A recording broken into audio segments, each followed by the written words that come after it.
just to get their vote cast. They could cooperate anyway. You know, when stakes are very high for you, I'm sure on your wedding day, even if you're told to kneel down, you'll kneel down as a man. Later, it's harder to kneel down. Well, let's now turn on to Dr. Charles Mbogwa. I know you voted at Ruai polling station. This is in Mohori Moshiri, to be specific. Mohori Moshiri Secondary School. Secondary School. Yes.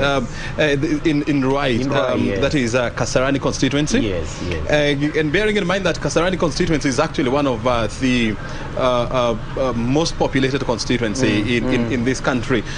So you'd expect a lot of you'd have a little bit of challenges there, you know, compared to other smaller constituencies. Was this the case? Unfortunately, it wasn't the case. And why it wasn't is because, like Dr. has said, we are proud of IEBC to the extent of having developed a learning culture.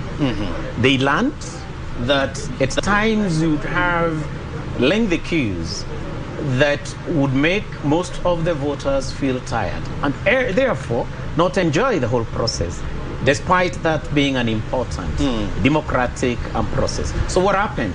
So the number of stations that were there within Mohori Moshiri was quite a number. They increased that from what was there before.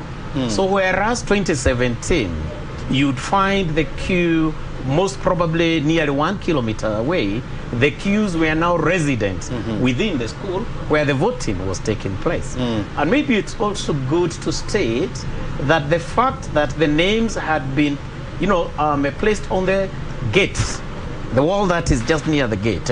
So a number of Kenyans had also taken time to, number one, use that physical document to identify the particular place where their surname should appear. And of course, number two, we are improving technologically as a nation. We have adopted the innovations that are there. But I think we are quick adopters, we are not laggards. So you find many people had also used what would be termed as the online method or the SMS method to identify specifically where they should be voting from.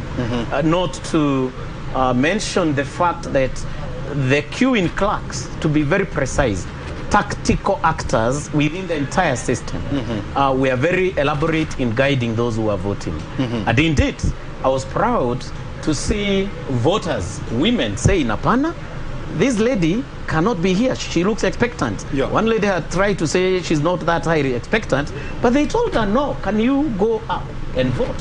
Which to me is an indicator of our consciousness of how we should volunteer to serve. And that's a critical lesson that we need to learn for those who document the behaviors that are observed in such kind of situations. Of course, there we are the elderly. They were also well guided. But there was one bit that I observed. When you go up the stairs to the first floor of the classrooms, for those who have got disabilities, or your polling station was multi-storied, so I noted that they had issues, difficulties. IEBC had not factored that particular component. And on the flip side, whatever we were simulating under IEBC came to the fore, because a man who had really imbibed the Jeremiah waters, the waters that Wahome Mutahi once called whispers, used to joke around with, you know, he was very drunk. But instead of being pushed aside by the security officers, our good men and women of National Police